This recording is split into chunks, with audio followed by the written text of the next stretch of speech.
The Wizard of Oz. Introduction.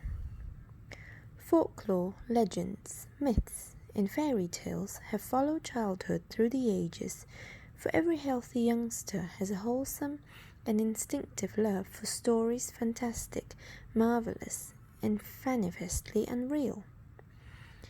The winged fairies of Grimm and Andersen have brought more happiness to childish hearts than all other human creations. Yet the old-time fairy tales, having served for generations, may now be classed as historical in the children's library. For the time has come for a series of newer wonder tales in which the stereotyped genie, dwarfs, and fairy are eliminated, together with all the horrible and blood-curdling incident devised by their authors to point a fearsome moral to each tale. Modern education includes morality, therefore the modern child seeks only entertainment in its wonder tales and gladly dispenses with all agreeable incident. Having this thought in mind, the story of the wonderful Wizard of Oz was written solely to pleasure children of today. It inspires to being a modernized fairy tale in which the wonderment and joy are retained and the heartaches and nightmares are left out. Chapter 1. The Cyclone. Dorothy lived in the midst of the great Kansas prairies with Uncle Henry, who was a farmer, and Aunt Em, who was the farmer's wife. The house was small, for the lumber to build it had to be carried by wagon many miles. There were 4 walls, a floor, and a roof, which made one room, and this room contained a rusty-looking cooking stove, a cupboard for the dishes, a table, 3 or 4 chairs, and the beds. Uncle Henry and Aunt Em had a big bed in one corner, and Dorothy a little bed in another corner. There was no garret at all, and no cellar, except a small hole dug in the ground called a cyclone cellar, where the family could go in case one of those great whirlwinds arose, mighty enough to crush any building in its path. It was reached by a trap-door in the middle of the floor, from which a ladder led down into the small dark hole. When Dorothy stood in the doorway and looked around, she could see nothing but the great grey prairie on every side. Not a tree nor a house broke the broad sweep of flat country that reached the edge of the sky in all directions.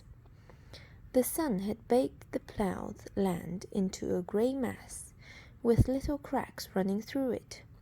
Even the grass was not green, for the sun had burned the tops of the long blades until they were the same grey color to be seen everywhere. Once the house had been painted, but the sun blistered the paint, and the rains washed it away, and now the house was as dull and grey as everything else. When Aunt Em came there to live, she was a young, pretty wife. The sun and wind had changed her too. They had taken the sparkle from her eyes and left them a sober grey. They had taken the red from her cheeks and lips, and they were grey also. She was thin and gaunt and never smiled now.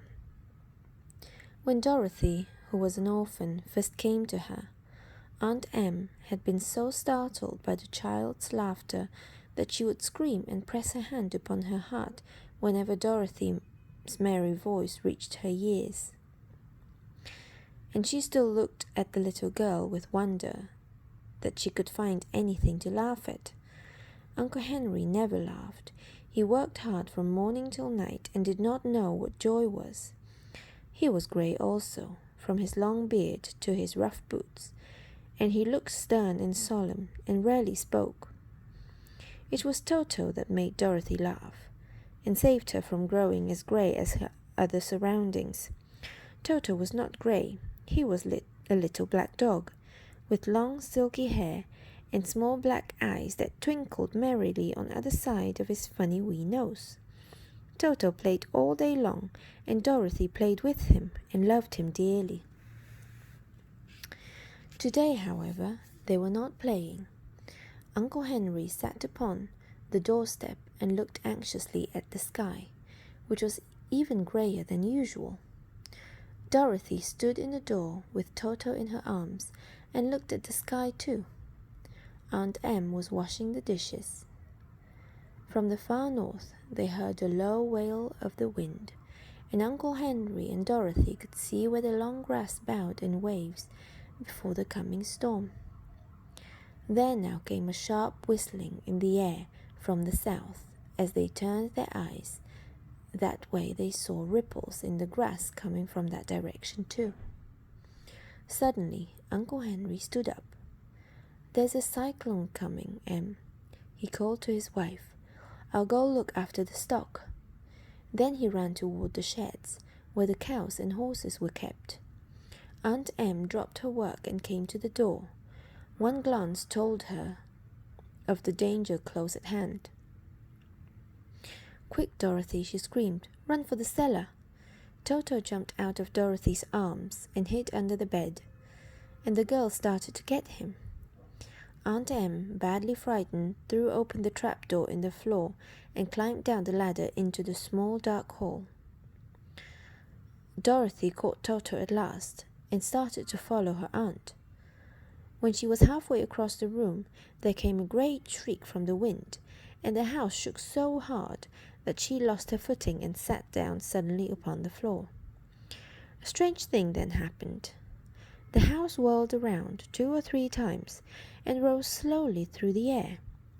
Dorothy felt as if she were going up in a balloon. The north and south winds met where the house stood and made it the exact center of the cyclone. In the middle of a cyclone, the air is generally still, but the great pressure of the wind on every side of the house raised it up higher and higher until it was at the very top of the cyclone, and there it remained and was carried miles and miles away as easily as you could carry a feather. It was very dark, and the wind howled horribly around her, but Dorothy found she was riding quite easily.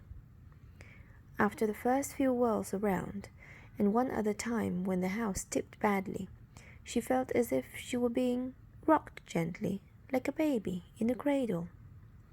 Toto did not like it. He ran about the room, now here, now there, barking loudly, but Dorothy sat quite still on the floor and waited to see what would happen. Once Toto got too near the open trapdoor and fell in, and at first the little girl thought she had lost him, but soon she saw one of his ears sticking up through the hole, for the strong pressure of the air was keeping him up so that he could not fall. She crept to the hole, caught Toto by the ear, dragged him into the room again, afterwards closing the trapdoor so that no more accidents could happen.